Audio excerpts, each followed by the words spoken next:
গুৱাহাটী মহানগৰীৰ জাপৰিগোগৰ এটা এই মুহূৰ্তত আখৰা গৃহত আছোঁ আৰু ইতিমধ্যেই কেইবাটাও গান লৈ আখৰা কৰি থকা হৈছে। এইকাৰণে আজি এই প্ৰতিবেদন আপোনালোকক দেখুৱাবলৈ বিচাৰিছোঁ যে প্ৰাণৰ শিল্পী জুবিন গাৰ্গ নোহোৱা হোৱাৰ পাছত জুবিন গাৰ্গৰ যিসমূহ গীত আছে এই গীতসমূহ আমি প্ৰায়ে চৰ্চা কৰি থকা দেখিবলৈ পাইছোঁ। নৱপ্ৰজন্মৰ পৰা বিভিন্ন লোকে আচলতে প্ৰাণৰ শিল্পীগৰাকীৰ যি চিৰসেউজ গীত আছে এই গীতসমূহ প্ৰত্যেকে এক প্ৰকাৰ চৰ্চা বা সেই সাধনা কৰি গৈছে। কিন্তু তাৰ মাজতে আজি এটা ব্যতিক্ৰমী দৃশ্য আপোনালোকক দেখুৱাবলৈ চেষ্টা কৰিম যে প্ৰাণৰ শিল্পীগৰাকীৰ সৈতে একেলগে বহু সময় দশক ধৰি প্ৰাণৰ শিল্পীগৰাকীৰ সৈতে একেলগে বাদ্যযন্ত্ৰত সংগতকাৰীসকলে ইতিমধ্যে এটা নতুনকৈ তেওঁলোকে সৃষ্টি কৰিছে আৰু এই সৃষ্টিটো ইতিমধ্যেই আখৰা চলি আছে আৰু সেই আখৰা গৃহৰ পৰা পৰিৱেশটো আপোনালোকক দেখুৱাবলৈ চেষ্টা কৰিম। প্ৰাণৰ শিল্পী জুবিন গাৰ্গৰ কেইবাটাও চিৰসেউজ গীত লৈ তেওঁলোকে মঞ্চৰ বাবে সাজু হৈছে আৰু ইয়াৰ নাম প্ৰদান কৰা হৈছে যন্ত্ৰ। গতিকে যন্ত্ৰলৈ অপেক্ষা হয়তো কেইটামান দিনৰ, তাৰ পাছতে প্ৰতিখন মঞ্চতে যন্ত্ৰৰ আচলতে বাজি উঠিব আৰু যি ধৰণে তেওঁলোকে চিন্তা কৰিছে তাৰ ফচল হিচাপে ইতিমধ্যে সেই কাম আৰম্ভ হৈ গৈছে। এই মুহূৰ্তত আমি দেখুৱাইছোঁ যে প্ৰাণৰ শিল্পীগৰাকীৰ সৈতে একেলগে থকা দশক ধৰি যিসমূহ বাদ্যযন্ত্ৰত সংগতকাৰী আপোনালোকে দেখিবলৈ পাইছিলে তেওঁলোকে ইতিমধ্যে সাজু হৈ উঠিছে। নৱপ্ৰজন্মৰ কেইবাগৰাকী কণ্ঠশিল্পীও তাত চামিল হৈছে আৰু ইতিমধ্যে গোটেই কথাখিনি মই জানিবলৈ চেষ্টা কৰিছোঁ যে যন্ত্ৰ প্ৰকৃততে কি, কেতিয়াৰ পৰা দৰ্শকসকলে যন্ত্ৰক চাবলৈ পাব, সেই কথাখিনি মই দৰ্শকসকলক জনাবলৈ চেষ্টা কৰিছোঁ। পাৰ্থ গোস্বামী ডাঙৰীয়া, ইতিমধ্যেই জুবিন গাৰ্গ নোহোৱাটো এক প্ৰকাৰ আমি ক'ব নোৱাৰোঁ কথাখিনি, কায়িকভাৱে প্ৰাণৰ শিল্পী জুবিন দা নোহোৱা কথাখিনি ভাবিবও নোৱাৰোঁ। ক'ৰবাত সেই আঘাতখিনি দুখ আছেই, সেই বিষখিনি আমাৰ আছে, কিন্তু আমি জুবিন দাৰ গীতসমূহ প্ৰতিটো দিনেই প্ৰতিটো মুহূৰ্ততে আমি সেই গীতসমূহ শুনিয়ে ক'ৰবাত জুবিন দাৰ যে আছে আমাৰ মাজত সেই কথাখিনি আমি অনুধাৱন কৰি আছোঁ।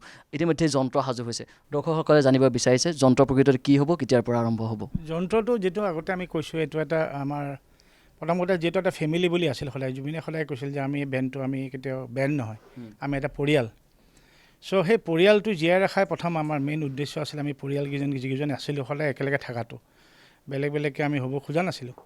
চ' মেইন উদ্দেশ্য আছিল একেলগে থকা। তাৰপিছত আমাক বহুতে ক'লে, ছিনিয়ৰ মিউজিচিয়ানে কৈছে, তাৰমানে চ' জুবিনৰ যিখিনি লিগেচি তাৰ গানখিনিটো জীয়াই ৰখাৰ কাৰণে, চ' জুবিন গাৰ্গৰ গানখিনি জীয়াই ৰখা মই কওঁ এইটো আমাৰ দায়িত্ব, ইটছ আৰ ডিউটি। আৰু মই ভাবোঁ আমাৰ নেক্সট যিটো জেনেৰেশ্যন তেওঁলোকৰতো বেছি কৰ্তব্য।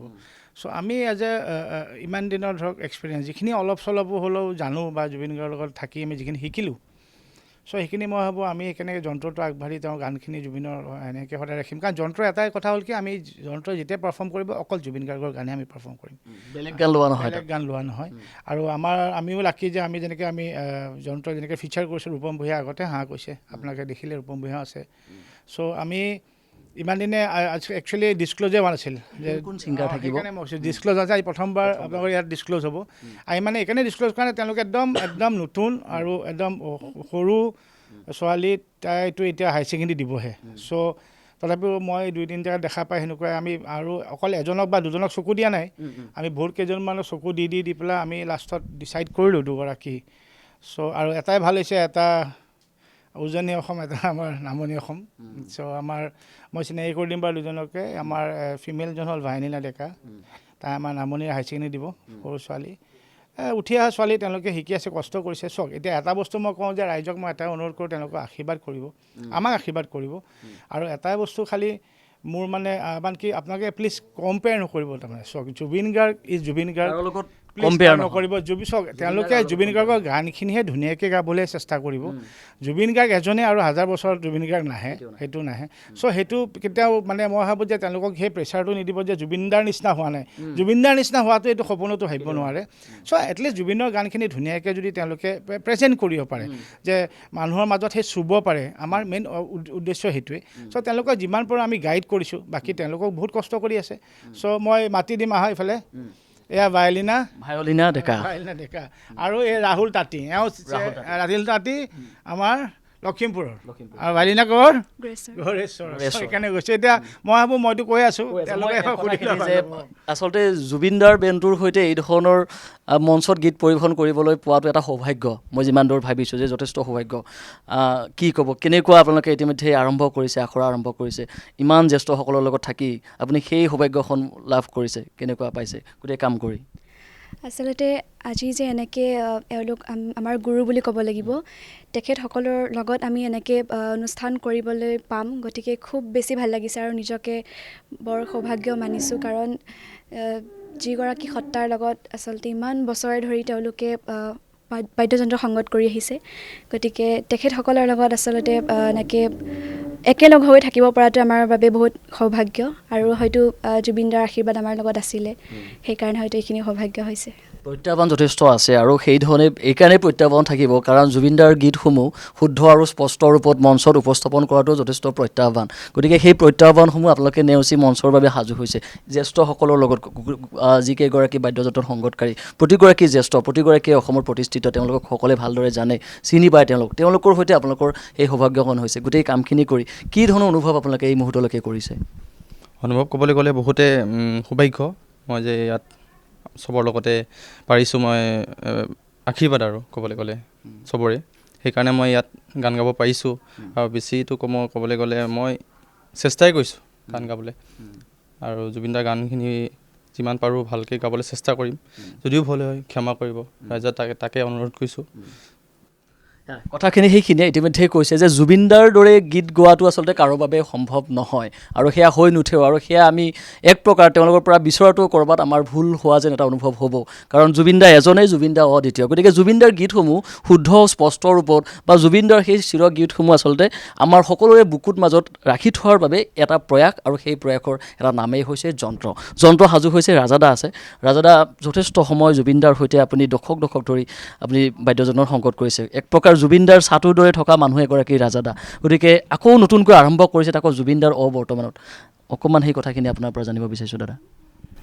কামটো আচলতে বৰ টান, মানে জুবিন গাৰ্গৰ যিটো পাৰফৰ্মেঞ্চ ষ্টাইল, ষ্টেজত উঠিলে তলত যিমানেই অডিয়েঞ্চ নাথাকক, জুবিন গাৰ্গ ষ্টেজত উঠিয়ে হাতখন দাঙি সকলোকে ঠাণ্ডা কৰি দিছিলে। উঠি পেলাই যদি হাতখন দাঙি দিয়ে চব পিন ড্ৰপ চাইলেণ্ট হৈ যায়, তলত লাখ মানুহো থাকিব পাৰে। গতিকে সেই বস্তুটোক আকৌ কঢ়িয়াই আগবঢ়াই লৈ যোৱাটো বৰ টান কাম আচলতে। আৰু এইটো চাগে মই দৰ্শকৰ প্ৰতিও এটা, তেখেতসকলে এইটো বস্তু ভবা ভুল হ'ব যে জুবিন গাৰ্গৰ নিচিনাই গাব কোনোবাই, জুবিন গাৰ্গৰ মাততে গাব বা জুবিন গাৰ্গৰ নিচিনাই গাব, সেইটো চাগে আৰু জন্ম নহ'ব। আমি আচলতে প্ৰাৰ্থনা কৰিছোঁ ভগৱানক যে জুবিন গাৰ্গ আকৌ অসমত জন্ম লওক। আৰু এইটো আমাৰ একদম ক্ষুদ্ৰ প্ৰয়াস। ৰূপম ভূঞা আছে, ৰূপম ভূঞা সকলোৱে চিনি পায়, বাকী আপোনালোকে লগ পালে ভায়লিনা ডেকা আৰু ৰাকেশ তাঁতী, ৰাহুল তাঁতী, আৰু মানে ইমানেই নতুন নামটোৱে মুখস্থ হোৱা নাই, মই তাক এতিয়াও ৰাকেশ বুলি মাতি আছোঁ। আৰু আমাৰ লগত কমল আছে, আমাৰ এজন নতুন মেম্বাৰ, কমল আহা অকণমান, কমল লোচন, মিৰ্জাৰ বৈৰীহাটৰ ল'ৰা, সি নতুনকৈ ইয়াত হৈছে। আচলতে আমি যিখিনি জুবিন গাৰ্গৰ লগত শেহতীয়াভাৱে বজাই আছিলোঁ, সেইখিনি লৈয়ে আমি একেলগে থকাৰ প্ৰয়াসে আচলতে সেইকাৰণে সুধিছোঁ যে জুবিনদাৰ বৰ্তমান আপোনালোককো মঞ্চত সকলোৱে চাবলৈ বিচাৰিছে যে আপোনালোক ক'ৰবাত ইমান বেছি উদাস হৈ গৈছে যে জুবিনদা নোহোৱা কথাবোৰ ক'ৰবাত আমি ভাবিব নোৱাৰোঁ, শুনিব নোৱাৰোঁ, দেখিব নোৱাৰোঁ। তাৰ পাছতো যে জুবিনদাৰ সৈতে বাদ্যযন্ত্ৰত সংগতকাৰী প্ৰতিগৰাকীক যে আমি মঞ্চত দেখাবলৈ পাম, ক'ৰবাত নহয় ক'ৰবাত আমি জুবিনদাক যেন দেখিবলৈ পাম, জুবিনদাৰ আচলতে থকা যেন এটা অনুভৱ হ'ব, আৰু তাৰেই প্ৰয়াস হৈছে এয়া যন্ত্ৰ। গতিকে সকলোৱে আশা কৰিছে এওঁ নতুনকৈ আচলতে চামিল হৈছে এই গ্ৰুপটোত। কৈছোঁৱে যে প্ৰতিগৰাকী জ্যেষ্ঠ প্ৰতিষ্ঠিত, আৰু অসমৰ ৰাইজে তেওঁলোক খুব ভালদৰে জানে, চিনি পায়। আপুনি নতুনকৈ চামিল হৈছে গোটেই বেণ্ডটোৰ সৈতে, কি ক'ব, কি অনুভৱ কৰিছে আপুনি? অনুভৱ বুলি ক'লে ভাল লাগিছে, আৰু ৰাজাদাহঁত আছে, পাৰ্থদাহঁত আছে, ইমান ছিনিয়ৰ মিউজিচিয়ান।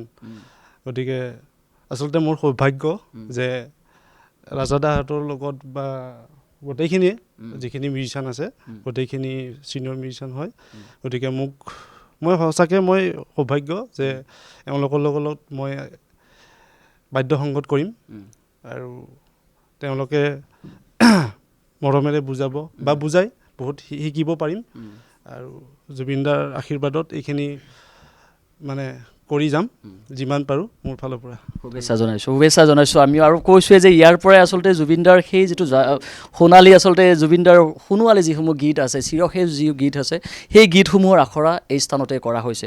জুবিনদাৰ সৈতে বাদ্যযন্ত্ৰত সংগতকাৰী প্ৰতিগৰাকী জ্যেষ্ঠ বাদ্যযন্ত্ৰীসকল তেওঁলোক আছে, আৰু খুব সুন্দৰকৈ তেওঁলোকক আছে আচলতে এক প্ৰকাৰ তেওঁলোকক ইতিমধ্যে সেই আখৰা তেওঁলোকক কৰাই থকা হৈছে, যাতে অতি শীঘ্ৰে মঞ্চত যাতে জুবিনদা কায়িকভাৱে নোহোৱাৰ পাছতো জুবিনদাৰ সেই এই যিসমূহ গীত আছে প্ৰতিটো হিট গীত কৈছোঁ প্ৰতিটো হিট গীতেই আচলতে নতুনকৈ শুনিবলৈ পোৱাৰ যিটো এক প্ৰকাৰ সকলৰ যিটো ইচ্ছা থাকিব সেই ইচ্ছাটো ক'ৰবাত নহয় ক'ৰবাত সমাপ্তিৰ দিশে ইতিমধ্যে সেই আখৰা তেওঁলোকে তুংগত কৰি তুলিছে গতিকে আমি আশা কৰিছোঁ আৰু আমি অভিনন্দন জনাইছোঁ আমিও অপেক্ষাৰত যন্ত্ৰক আচলতে প্ৰতিখন মঞ্চত যন্ত্ৰৰ আচলতে আলোড়ন তোলক জুবিনদাৰ কায়িকভাৱে নথকাৰ যিটো অনুভৱ সেই অনুভৱ যাতে কোনো এগৰাকী দৰ্শকে যাতে আচলতে নাভাবে বা সেই হ'বলৈ যাতে নাপায় হয়তো সেইখিনি ক'ৰবাত জুবিনদাৰ অবৰ্তমানত তেওঁলোকে দিবলৈ প্ৰয়াস কৰিব গতিকে পুনৰবাৰ গোটেই তেওঁলোকৰ টীম বেণ্ডক পুনৰবাৰ ND24 জৰিয়তে আমি শুভেচ্ছা অভিনন্দন জনাইছোঁ ইতিমধ্যে আমি কথা পাতিলোঁ আৰু আহক ইতিমধ্যে আখৰা যিহেতু তীব্ৰ গতিত চলি আছে কি ধৰণে কোনকেইটা গীত তেওঁলোকে নিৰ্বাচন কৰি লৈছে সেয়া এইবাৰ অকণমান আপোনালোকক শুনাই লৈছোঁ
আপুনি চাই আছে ND24 সৰ্বশ্ৰেষ্ঠ নহয় সৰ্বোত্তমৰ দৌৰত।